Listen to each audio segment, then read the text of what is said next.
raidījums Brīvdienu ceļvedis šoreiz palūkojas arī ārpus Latvijas robežām.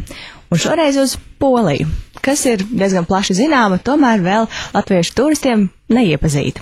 I would like to briefly introduce my country as the country to which people can come to rest, people can come to spend some time.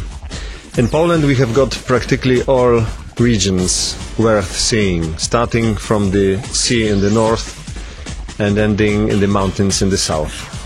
We've got more than 500 kilometers of sea coast with beautiful beaches.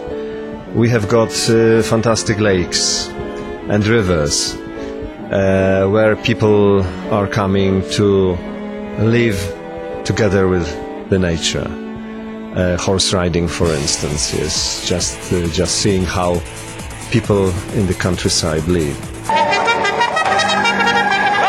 Latvijā, Rīgā pastāv Polijas informācijas centrs, kurš var rīdziniekiem un citiem Latvijas iedzīvotājiem sniegt palīdzību ne tikai ar informāciju, bet ar palīdzību organizēt savu braucienu uz Poliju.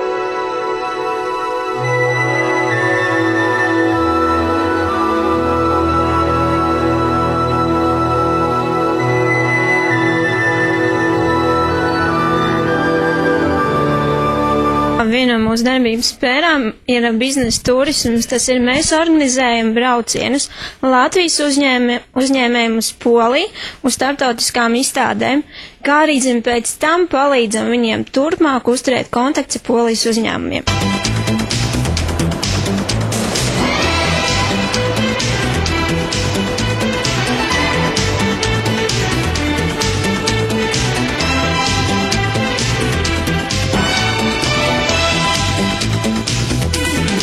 Protams, ziemā jāatpūšās, tie ziemas prieki jāizbauda pilnu krūtu, un kamēr vēl ir tā sezona pilnā sparā un sniegs ļoti daudz kalnos, noturās ļoti ilgi, un izbraucieni ar slēpēm un visādi, teiksim, atrakcijas ļoti izplatīts ir tieši kalnos, kur ir ļoti augsti kalni.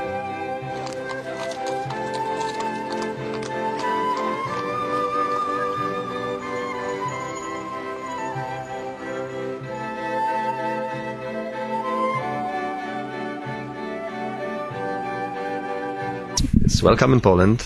Thank you. Thank you.